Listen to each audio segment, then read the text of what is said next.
All right, so the first thing I want to look at today, I believe is one of the challenging things that people go through when they're trying to get something done.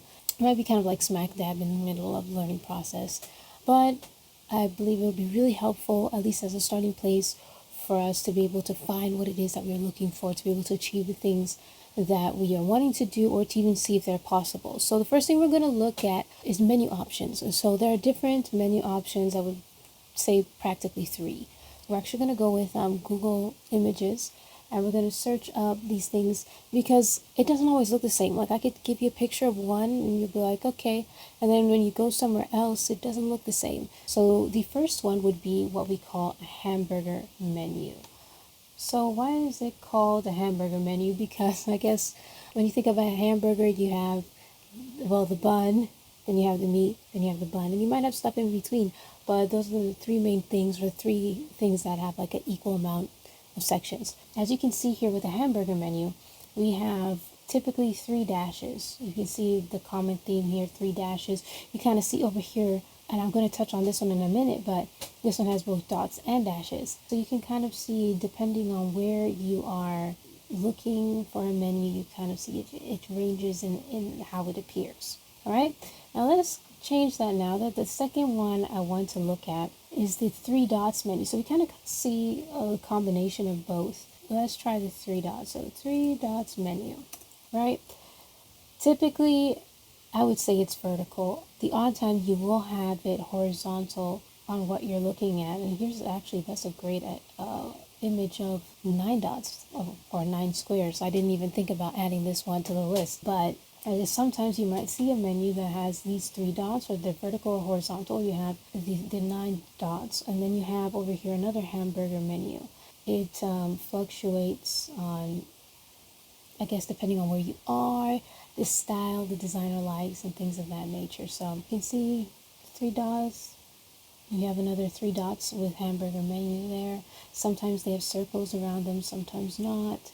So it really varies on what you're looking at. That covers the 3 dots. We will also have long press menu. So I don't know why I'm even bothering to Google that, because a long press menu has nothing to do with what you see. It has everything to do with what you do. So this is exclusively, I shouldn't say exclusively, because sometimes it varies, but more than likely, more times than not, when you have a long press menu, it will be on a smart device, whether it's a phone, a tablet, an iPad, it'll be something like that. And that's when you will take your finger and you will put it on the screen, press, and hold for a couple of seconds until a menu pops up. It can be in various places. I would say the computer version of that would be right click. So like when you have a mouse, so you have like a mouse like this one, and you have the right click, and then you have the left click, which is the one you would usually do, and then you have the right click. So right click usually will bring up some kind of menu. Now I want to say on the long press topic that this is one reason why you need to be careful how you touch your phone when you are doing things with your phone.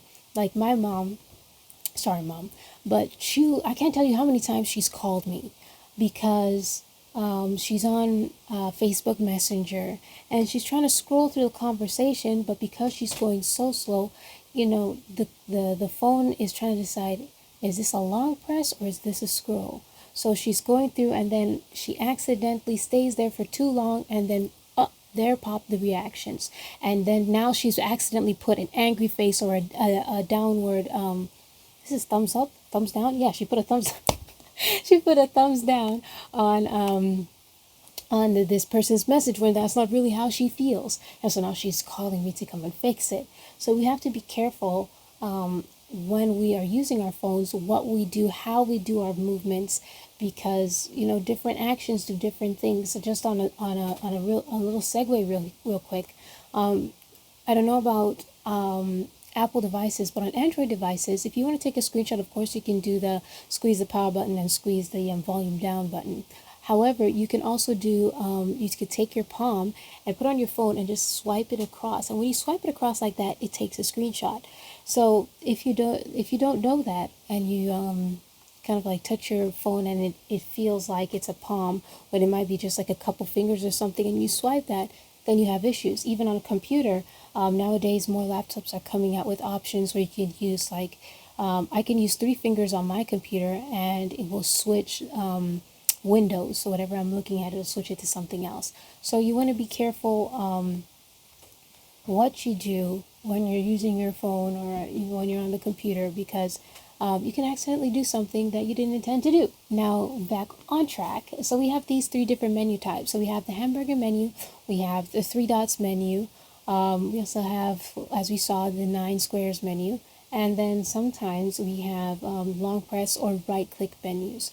Now, these don't always exist in the same space. Sometimes you might have it where you do have the three dashes and you have the three dots. For example, I use Gmail for my emails. On the left side, you'll have the hamburger menu, and that would be used for viewing and hiding your list of labels or inbox types. So whether it's my inbox, start messages, sent messages, spam, you can choose to hide that, so you can be, focused. And then on the other side, it has the three dots, which then also segue into settings, quick settings, and things of that nature.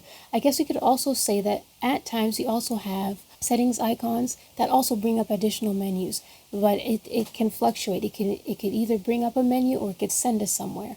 So depending on what you are dealing with, you can expect either one. So one or the other. We highlight these three different menu types because they can give to us what it is that we're looking for an app. And we know, okay, I know I'm supposed to be able to save this file. I know it's a possibility that maybe I can download it, or maybe it's a possibility that I can share it, but where do you find that option? So sometimes we have to, look and see what menus we have at our fingertips. So there's a hamburger menu, three dots, 9 squares, right click, long press, or a cork, aka settings menu. But maybe sometimes we have the actions we're looking for right in front of us. They're right in our view, but because we're not familiar with icons, we don't know that is what we're looking at. So let's touch on different types of icons. The first type of icon I want to look at is a copy icon. And now that you've seen it, you'll probably be like, oh yeah, I've seen this before. Yeah, let me stop here real quick. As simplistic design has been becoming more common, a lot of people have been reducing the amount of text that is on a screen, especially with the frequent use of smartphones. There's only so much text you can put on a screen for a smartphone to view. But if you use icons, it simplifies how much space you're using. Like I know, like when I'm making a flyer, I sometimes might not bother even to put address, email, phone number, whatever else. Like I might not even bother to put those up there because it just takes up extra space, and you're trying to get as much information on this flyer, making it look good and clear. So you might want to reduce the amount of text you use, which can be great sometimes, but then sometimes we use icons that might not be commonly known. So that's what we're going to touch on this real quick, so we can understand what we're looking at and what is missing sometimes when we know that there's supposed to be, I know there's a copy button. I know there is the option to copy, but where is it? So let's talk about that. So here on the screen, you will see we have different copy icons here. As you can see, there are a lot of variations. You can see one down here that kind of has a plus sign in the center. You can see some that have actual text on a piece of paper. I would say the easiest way to remember copy is like duplication, right? When we're making a copy, we're making a duplicate of what it is that that we're trying to copy. So when you see like this one here, where it has the paper around it and it has like just a little kind of L shape, you can kind of guess that that's another paper behind it. So we're making a copy of what it is that we have here. Let's look at paste. Paste is very similar, and I wish I could say that it's streamlined throughout, all the different platforms, apps, software, all that kind of stuff, but it is not. You can see some of them have the clipboard behind it, so you have the piece of paper and you have the clipboard behind it. So you can kind of, if you want an easy way to remember that, think about, okay, we made the copy, we have the copy, now we're going to go and put it on the clipboard that we're working with. If you don't know what a clipboard is basically a list of all the recent things that you've copied. So if I went and I copied an email address from a message, or if I went and copied a whole paragraph that I want to input into a presentation, I can't tell you what the limits on clipboards are because it varies for different things, whether it's on the computer, if it's in a custom keyboard app, or if it is in your regular clipboard. It varies, but your clipboard would typically have whatever the most recent things that you've copied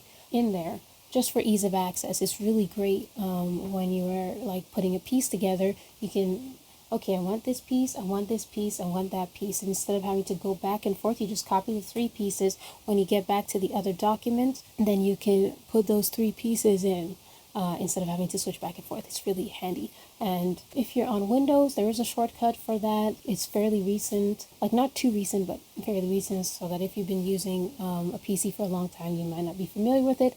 But if you use the Windows key and V, so just like I do Control V to paste, Windows key V, that will bring up your clipboard. If you have not enabled it before, it's going to ask you to enable it, but you can access it that way.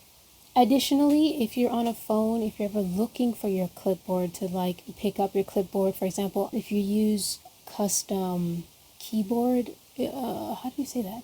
Custom keyboard input methods. Like for example, I use Google Board or Google Keyboard. It's called Gboard. I'll just go with that. On the top of it, you have a couple options that you can do, navigation things, theme things, things of that nature. But additionally, there is a button up there that has a clipboard, and that clipboard is basically so you can access your clipboard. Okay, so now moving on, we're going to look at the attachment icon. As for everything that we're talking about today, it will vary. Like, you are probably not going to see it easily stay the same. However, we're going to get with it, right? So we're going to figure this out. So, we have a paperclip icon here. You can see there's a paperclip here with a piece of paper. Typically, that's what it will look like. Sometimes you will see it look like this with 2 chains. I will advise, don't easily always believe that, because for example, and this one here, this is very common as well. The 2 pieces of paper with the paper clip, all that kind of good stuff. But the ones with the chains, sometimes that's what it means. The other time it means making a hyperlink. To simplify the meaning of a hyperlink is when you take a link and you I want to make this as simple as possible, kind of mask it with a word, okay? So you ever like see on a website or when you're reading an article, if you want more information, click here, and the here word is blue with an underline on it, meaning that if you click it, it'll take you to somewhere else. That is a hyperlink. So that here, that word here is a hyperlink. So like if you're in an email, I know in Gmail, at the bottom you'll see the paperclip to attach, and then next to it will, or like 2 icons over, will be the hyperlink. So the 2 chain links together, that's where you can turn a word into a hyperlink. A great hyperlink is a great way of simplifying links and information, not having to input them into places when you don't really, want to have all that clutter in there, and you just want to keep it simple and straightforward. I will say, however, if you get an email from somebody and you don't know them, you don't trust them, it doesn't look authentic, don't click the hyperlink. Don't do that. You don't do those things. All right? So this is what we can look for when we're looking at looking for attachment icons. All right, so now let's move on. Let's move on to download. Let's move down to the download icon.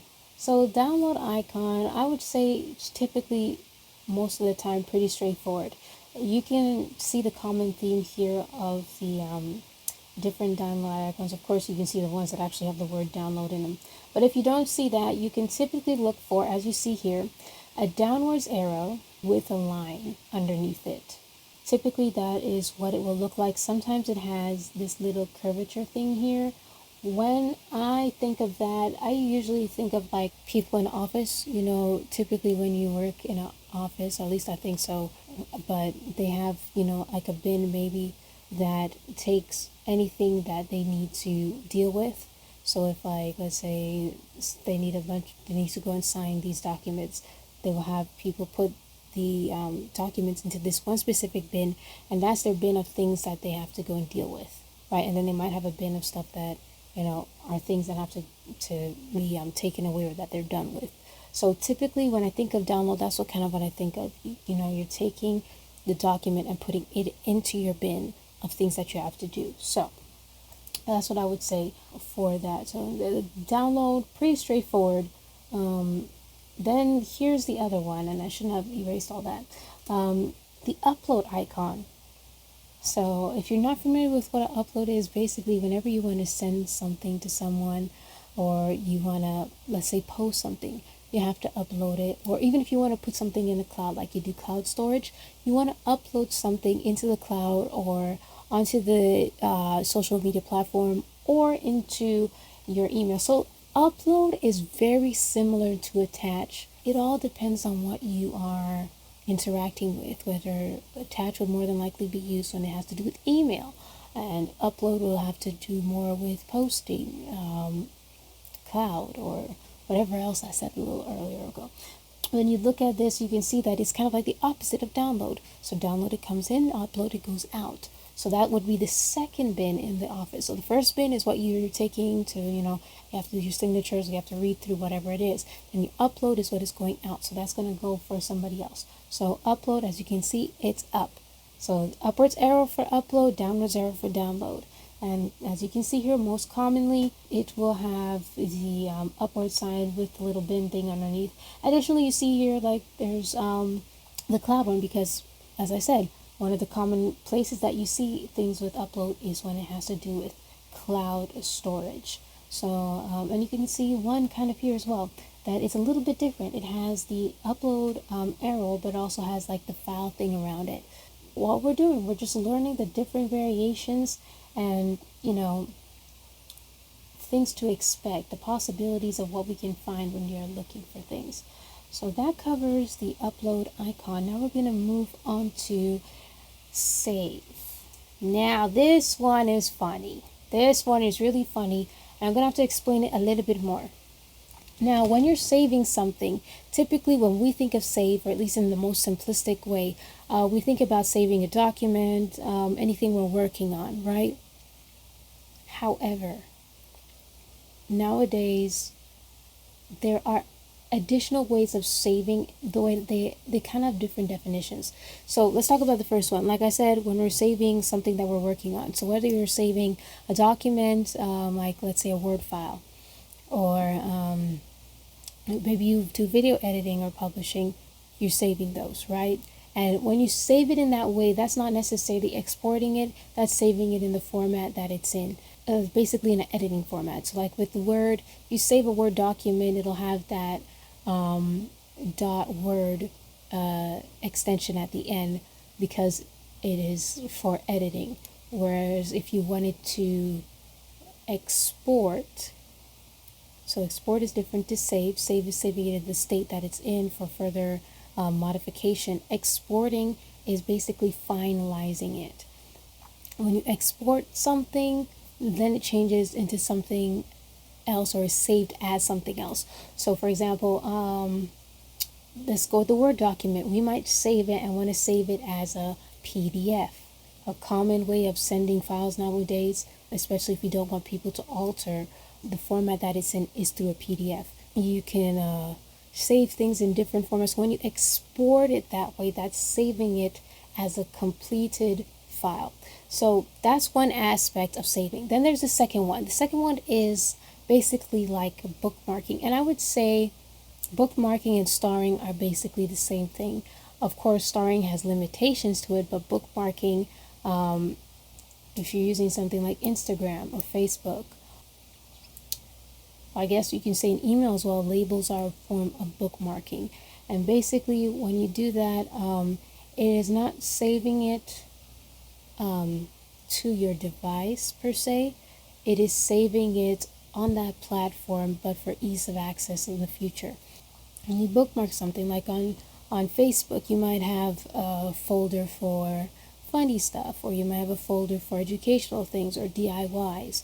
So when you save things to a bookmark, it's not saving to your device. It's not saving on your computer. It's not saving to, let's say, like your cloud storage. It is saving on the platform that you're using at that time. Same thing for starring. If you're in WhatsApp or if you're in email and you star an email or a message, it will be saved to that platform. So if I'm in Gmail and I star an email, it's going to go into my starred folder. If I'm on WhatsApp and I star an image or star a message, it is going to go into that saves folder in WhatsApp, not necessarily onto my device. So those are the two types of save that you might experience. The first type of save, when we're actually saving the progress of something, you will more than likely see a floppy disk. They do have this icon here that has to do with downloading. I would say that is like on a case-by-case kind of basis, not very common. But the bookmark one, that's kind of more gearing towards what I was talking about, like with Facebook and with emails, or like playlists, like a YouTube playlist. So there are different save icons and things, but depending on what you're looking for, you'll have to use one or the other. If you're just looking to save progress, then it will more than likely be the floppy disk. If you're trying to export something, now exporting is also kind of wonky, because like you see here, you see this one, I don't know if you can see that real easy, and I don't know if I can zoom it in for you. I'll zoom it in after production. But you can see here, this one kind of has that arrow out, and we're going to talk a little bit more about that in a second. But that arrow out could in some ways give you the export options that you're looking for. And we'll talk about that, like I said, more in a minute. But these are your options for save. Well, actually, we'll talk about it right now, because now we're moving on to share icons. So, share icons, good grief, good golly. I do not know why we decided we need so many share buttons, but we got a lot of them from all the different platforms. So let's look at this first one. If we're thinking about the square as a blank piece of paper, and then we have the arrow, we're passing it along. So that's how we can think of share, pass it along. Second thing is looking at, like, when I think about this, I think about like a family tree kind of thing, or basically connections. So in order to make connections, we got to share. So we share it from one person to the other to the next, and it has that kind of chain reaction. Sometimes you'll have just the arrow by itself, always sending into a direction. Sometimes it will look like this one in the center here, where you have the square in the center and an arrow going out. It looks really similar to upload, but I'm telling you, they are different. They serve different functions. And if you look further down, you might see a couple more common ones. Oh, here's one, another common one, a little airplane. That is quite common, especially if you're a person that uses Telegram. But yeah, sometimes it might look like a little airplane. You could just think about, you toss a little airplane and you could send a message to somebody else or share something with someone else. Additionally, one other form of sharing is copying a link. Sometimes, like, let's say you're on Amazon. If you're on Amazon, sometimes they do have that little link there, which would typically take the long link and shorten it down so you can send it to somebody. But some places do like to use the little chain links. So yeah, and I wish I could tell you, oh, it is always so easy. Oh, but let me pause here real quick. As we were talking about saving, heart icon. Heart icon, if you're like somebody uses like a Samsung device, in the gallery there is a favorite section, and when you put it in the favorite section, this is how you do it, by putting the little heart that is usually on the bottom, and it'll put it in the favorite section. You can easily find back that folder later. Unfortunately, it doesn't have a heart before the favorite, so that you know that that's what that folder is. This is also a really common one, where you have the three dots with a circle connecting them. Another common way of sharing.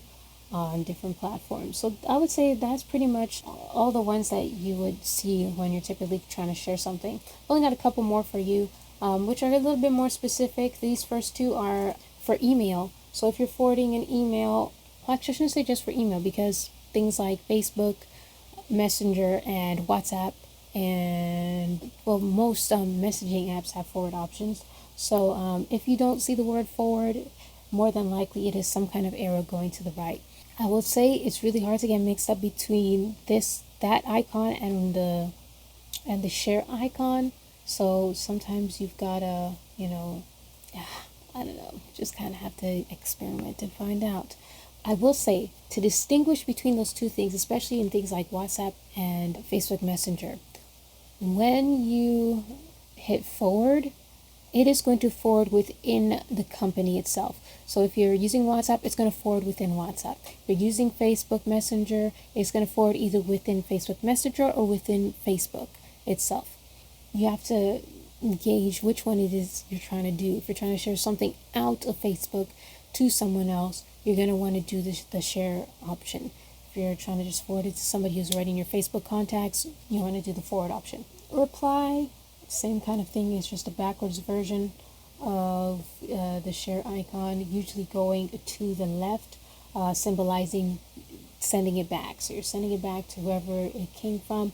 Typically, if you are dealing with email, you know how there's a reply option and there's a reply to all. Typically, if there's a reply to all option and you're not seeing actual words, if there's one arrow, it's reply. If there's an arrow with a shadow of an arrow behind it, it's more than likely reply to all. So you want to make note of that. And of course, anytime you're sending an email, make sure you check your sender information. You can see this one here. This one has the two arrows, so that would be more than likely. You see it at the bottom there. It says reply all. So typically, you want to look out for that to make sure you're replying as you are intending to. Sometimes it has a little pop-up around it, and sometimes not. So you can kind of see the different options there of reply buttons. And then delete or trash. Oh, what fun. So delete icons, typically it's a trash can. Every once in a while you might get a little X like this. Like you see this little X here? I want to say that is a Microsoft option. Like I know in Windows 7 when they used to have buttons at the top. I want to say that's the correct time zone and application, but I want to say that this X right here, that is how you use to delete files. But nowadays it can be an X, or it could be X in a circle. It's more than likely will be a trash can. But if you're not seeing the trash can, I would recommend keep your eyes open. I'm sure there are other icons they might use for symbolizing deleting something or trashing it. But typically your trash icons will kind of look like this. Some might have the recycle button recycle image in the middle, but typically it's just a trash can. Then coming down to camera, why are we looking up a camera icon? Because I know a lot of us might do a lot of video chatting, or we might do like Zoom calls or something like that, Google Meet, Teams, whatever you're doing. So if you're going to be doing that, you need to know what your camera icons look like. So sometimes it will look like the typical camera that we think about, something kind of like this, simple in design, but sometimes it looks like this, and that's how you know to turn on your camera or not. More than likely that's the image that you will see. Of course, as everything in this list, varying in style, but this is the typical thing you might look for. This is another camera icon. It's a little bit on the small side, but you can kind of tell what it looks like. Very rarely will you see one like this, but it's out there. On the same wavelength, the mic icon typically would look like this, kind of like a studio mic. If you've seen people do podcasts or radio broadcasting, that kind of mic, very rarely will you ever see it as like a performance mic, but like a podcast mic, or what we would call a condenser mic, more than typically it would look like that. And as with video, You can always try to know whether your camera is on or off by whether there's a slash or not through the icon. Now, some platforms it's backwards. Well, I wouldn't say backwards. Backwards is a bad way of saying it. I would say a better way of saying is that sometimes the icon is either showing your state of being or it is showing what it can become. So what does that mean? So like if you're, let's say I'm on a video call and the icon is showing with no slash in it and my camera is on, it's telling me the state of being that I'm in. But if I go on another platform, it might show me the icon with a slash in it even though my camera's on. And that's not to say that your camera's off, that's just to say if you want to turn your camera off, this is the button you press. And so it might interchange between the two. Yeah, so sometimes you have to differentiate on whether the icon is showing you your state of being or the state you can be in. All right, and then last but not least, because sometimes we have to do this, is screen sharing. Screen share icon. And unfortunately, this has many variations as well. This first one here, this is commonly seen when we have to do things like screen mirroring or screencasting. What is that? That's like taking whatever's on your phone and putting it up onto a TV. If you're like at home and you're watching a YouTube video and, oh, I would love to see this on the big screen, and you have a smart TV, you could look on your phone or you can look on the TV itself in like input options that might have screen mirroring or screencasting. So that's typically what you can look for when you're in, like, let's say a Zoom call or a Google Meets. I'm not 100% familiar with Microsoft Teams, but I would imagine it's very similar. But so you can look for something like this where it has, like, you can imagine a TV screen, and then you can see those kind of like quarter circles, and you can kind of think of Wi-Fi, which will give you the idea of some type of connection. So connection to the TV. So easy way to remember that. Then the other one, they have computer monitors with arrows in them. So whether arrows to the right or arrows up or arrows that kind of have the curving, just like with sharing. So think of screen sharing. Then you have sometimes ones that kind of look like a screen monitor with the square behind it, similar to how we kind of think of like copy and paste. So what we're doing is we're sending a copy of our screen to somebody else. So easy way to think about that. Sometimes it's just a rectangle with the arrow symbolizing a monitor. So it can vary in what it looks like. As you can see in this one here, they also have a little rectangle there with a head and body. You can kind of think of that as presentation. Typically when people are screen sharing, it's to share a presentation, so you can kind of look for that. And then also there's also this one here with the just like with the share icon. So we have the share icon with the arrow, now we have the share icon with the circles, or like the family tree. You see that one there.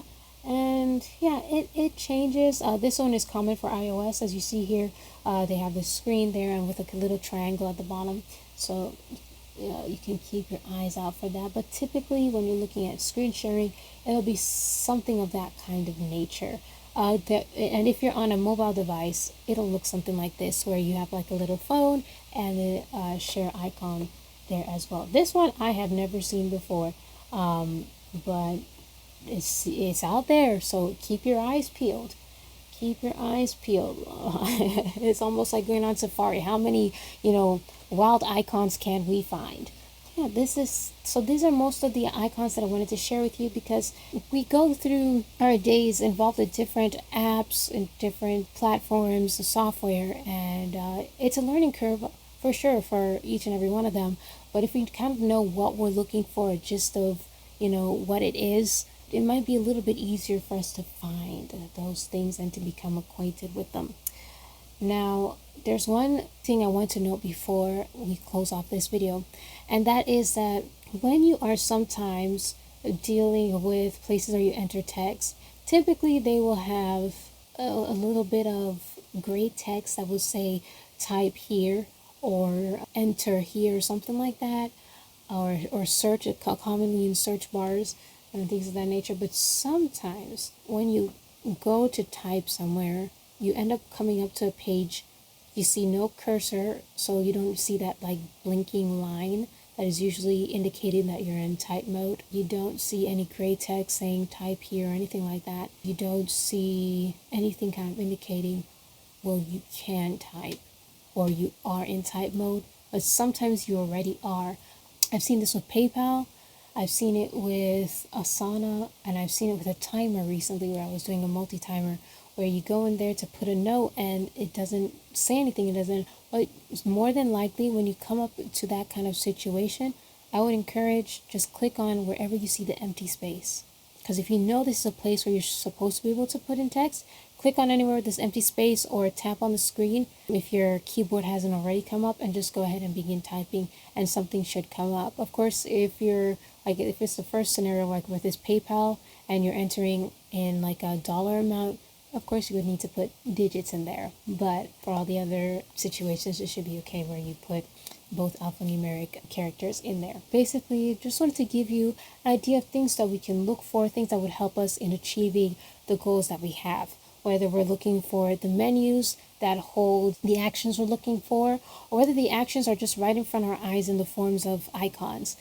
Once we know what we're looking for, it makes it a little bit easier to be able to accomplish the goals that we are aiming for. So looking for menus, and if not, looking for the icons or just entering information in the places where we know it should go. If you would like to see a video in the future about another familiarization video, whether it's a familiarization with spaces, for example, like your phone spaces, like what is a window or what is a tab, all those kind of things. If you want to get into that kind of video, we can definitely do so. If you are looking for information about storage, for each device, it can be a little bit different on how you access your storage, where to find it, how to navigate it. So that's an option. Or settings. Settings are pretty much make or break, especially when you have updates. I know my phone just went through an update, and yeah, I had to go back and change a lot of settings because some of them I'm just not down with. But yeah, if you have a video you would like to see on familiarization, even with specific platforms, like let's say you want to, I know WhatsApp is pretty popular. If you want to do a familiarization with WhatsApp and learn the different things that it has and how to use them, what they're used for. If you want to do email or something like that, definitely leave it in the comments and we can definitely look into being able to do that. However, in the next video, we're going to be looking at the nature of technology, developing a thought process for when we are faced with a task, and then we're going to also look at the execution of that thought process, because we can think about, where things are, how to do it, but to actually execute it might sometimes be a little bit difficult. So tune in next time for that video. Look out for it. Should be coming out soon. But this has been Savvy with Kazy, and we hope that you will become more savvy with technology as we go through this series together. See you next time. Bye.